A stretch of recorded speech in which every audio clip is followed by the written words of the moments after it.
hem Amerika'da hem Avrupa'da hatta Türkiye'de mi buluşu mümkün anca kulağımız kiratıdı. Muşunda kansızlar vardı. Milletin aşağıdan çıkan mankurtlar.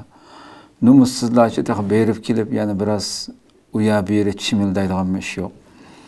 Adamdan kuskusunu kildiğin şekilde ictimai ufşur bastırdı uyada berip yigen işkimde anlatıdığan. Yani özünün kuskunun toyğunda silap bekip bildiğin insanlar oluşu mümkün hem de. Bu mesela o kadar betbeşir hem de.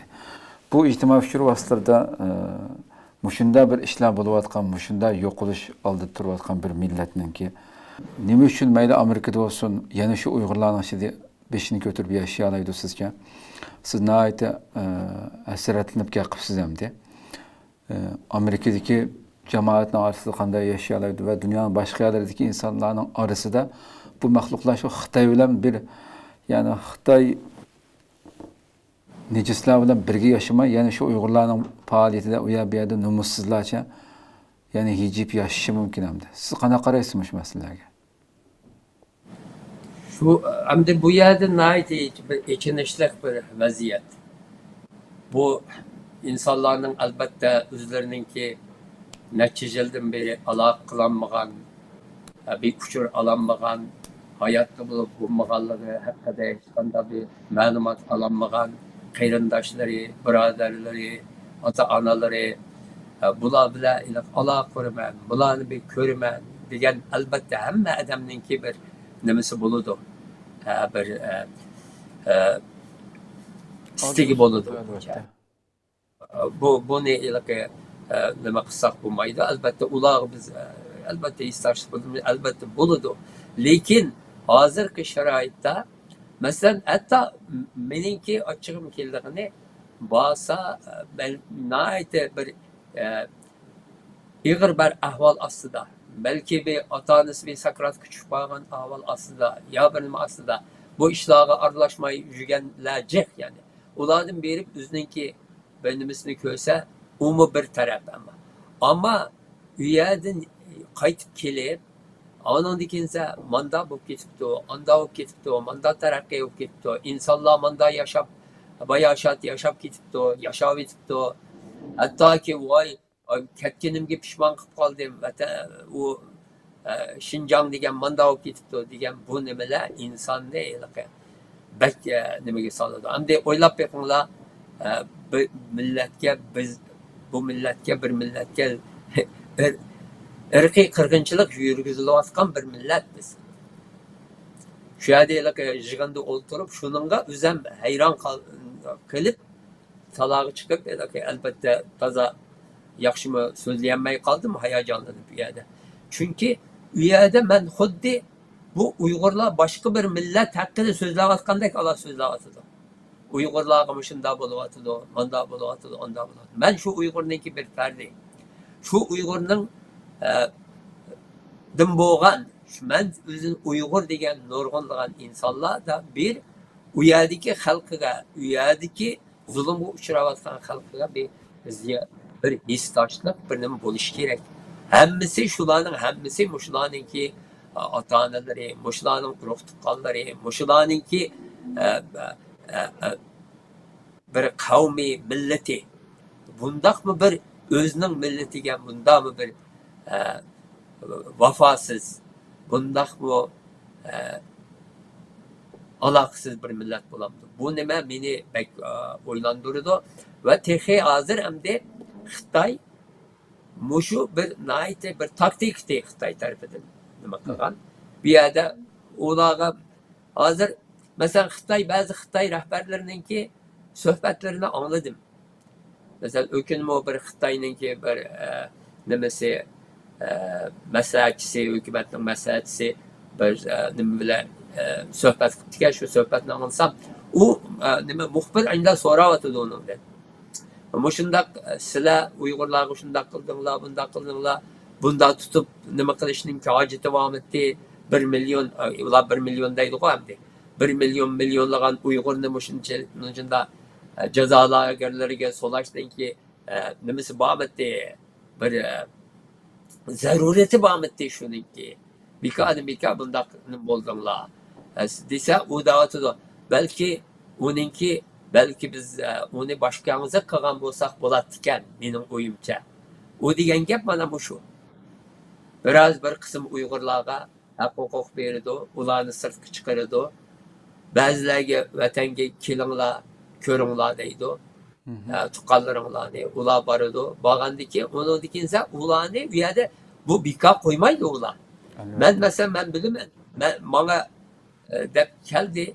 Ya borgan chog'da bu nurg'un u yerdan borganlarni, bir şeyni sirtdan borganlarni akirib so'rab, mani tonamsa, ani tonamsa deb oldiga rasmlarni qo'yib, mayli borkan sango degandek gaplarni qilgan gap. Bular u qo'rqib u yerga borganlar jasoratlanib kelmaydi ekan, bir yomon yeri. U yerga berib texmi qo'rqib keldi ekanda, bu yerga kelib, ma'u to'y to'kinga boradi albatta. Yani bayram sayramlarga boradi. Faoliyatdan qochadi. Faoliyatchilardan qochadigan. Xitoyninki yana bir hozirgi siyosati bu sirtda faoliyat elib berayotgan, nayta az sirt faoliyat elib berayotgan Uyg'urlarning soni. Shu Uyg'urlarni hozir yetim qoldirish uchun nayta cho'ng bir harakat bor. Kelganlar hatto boshqalarga voy aralashmanglar, aralashsanglar, vatanga borsanglar, onda nima qiladi ekan, onda so'roqqa tortadi ekan, rasmga chiqib qolasan ekan, rasmga chiqib qolmanglar deb bunda tavsiyalarda bo'layotgan insonlar bor. Bulardan nafratlanishimiz kerak. Bular mana Xitoyninki vazifalantirgan odamlari. U yerda bular chiqib ketgan chog'da balki bularga vazifa beradi. Deydiki, sen borgan chog'da andoq qil, mandoq qil, manda harakat qil, anda harakat qil. Yani bir kelishingga biz yo'l qo'yamiz. Yani kelsa, yani tuqqanlaringni ko'rsan desa, mundaq bir o'yinlarga tushib ketadigan insonlarimiz bo'lishi mumkin. Men hammasini o o'yinga tushdi deb o'ylamayman. Hamma berib kelgan insonlarni bunday insonlar deb o'ylamayman. Ba'zilar balki nayt bir ehtiyojlar, nayt bir majburiyat nimasidan berib qolgan bo'lishi mumkin. Ama umuman aytgan chog'da bu yerga berib, hozirgi sharoitda berib kelish nayt bir bizga, bizning da'voyimizga ziyonli. Men o'kinimi dedim bir nimada, bu yerda bir gruppa, hamda ular bizniki bu yerdagi Yahudi jamoatidan bir gruppa, Washingtondagi. Bular İsrail emas, bu yerdagi Yahudilar. Muşular 4 yıl avval bir namoyish boshlagan. Uyg'ur irqiy qirg'inchiligi bo'layotdi. Uyg'ur irqiy qirg'inchiligini Xitoy to'xta degan shior bilan bir namoyish boshlagan bo'ldi. Bu namoyish 4 yildan beri davomlashyapti. Her ayninki 4-payshanba kuni Washingtondagi Xitoy bosh elchixonasi oldida bular namoyish qildi. Hozirgacha davom qilyapti. Hozirmi ashta? Ben tek ülkem başı 28. isla, bulaniki 8. ayının 28'i namayışıqa bağladım. Facebook'ımı çıkarıp koydum şu namayışqa. Toxtamadı. Qav olamdı, yağmur olamdı, boran olamdı, çapqın olamdı. Bular yazda aşı otday sıx olamdı. Hiç kaçan o namayışını taşlamadı. Mana mushunda irada bizning xalqimizda bo'lsa, bizning xalqimiz o'z mamlakatiga, o'z bizning millatdan bo'lgan manqurtlar ashlarning qilayotgan qiliqqa qarab, asli ularda zarracha vijdon bo'lsa, dengizga etib o'zini va dunyodan xo'shlashtirish kerak-da aslida. Zarracha. Bu yalnız maqsad emas. Mushu bütün bizning tashkilotlarimiz mushular qilgan ishni qilamidi hozir.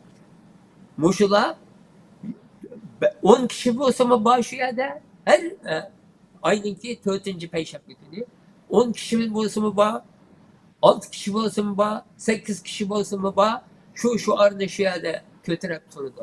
Mushunda bir matonat bo'lsa, mushunda bir g'ayrat bo'lsa, mushunda bir iymon bo'lsa, bir o'zimizning davosiga biz nurg'un g'albalarni qo'lga keltira olamiz. Mesela kiçikkini bir hareket kılımıydı Uygurlar. Bu şu baştaki 2018, 2019, 20. yılları bütün dünyadaki Uygurlar bir derece kozgalgan ti. Bu kozguluş neticesinde nurgunluğun gazbına kolup getirdik. Kanunla ötküzdük. parlamentlarni başka devletlerden parlamentlerini bu ırkı kırgınçılıkta kabul kıldı.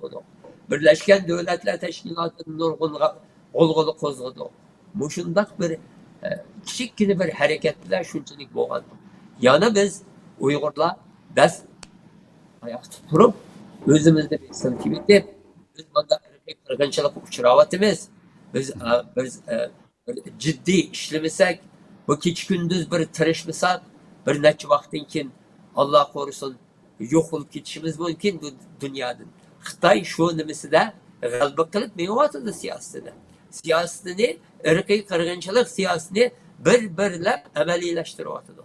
İnsanlarımız ne o lagerden çıkan olsa o mecburi emgekke Xitay'ın işgiri bölgelerindeki fabrikaları yollab yüz binlerce insanımız üyede muşunun özü kırgınçılıkınınki bir parçası. Çünkü ular üyede böyle ala kuranmaydı, ailesi bile ala kuranmaydı, aile kuranmaydı, özünün sözünü sözleyemeydi, erkin emez. Üstü o çok bir türme şekilde üyede yaşatıdı. Bular mı? Bir kırgınçılık, şununla bu kırgınçılıkınınki bir parçası. Muşundak nemi uçuravatımız. Hem de biz bir neçe yıllık, biz hazırda oynamaydı. Başka makiler kelgüsünü oynayın. Birkaç yıl aldığımızı karaylı. Biz o 2035'te ne mi bolumuz? 2045'te ne mi bolumuz? Elbette Uygur milleti, ben Uygur milletiga, Uygur milletinin ait bir sağlam, asası boğan, küçük bir medeniyeti boğan, neçe bin yıllardan beri yaşap gelgen bir millet, bundakının bile belki asallığı yok olup ketmeydi. Ama nurgun cihette biz zerbege uçurayımız.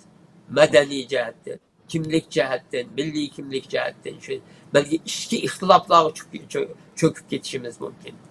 Yani şununla bir yerde hem bizdeki bizim konuşavatkan bütün anlıkçılar halkımızdan özümüzde bir silkiveti milletimizdeki kelgüsüge kömül bölüşünü emmeylendi bir kişilik hisse koşuşunu o milleti üçün, milletinin kurtuluşu üçün bir kişilik hisse koşuşunu ben sorayım ben her bütün köp rahmet Ömer Kant efendim nayeti kıymetlik söz kıldınız.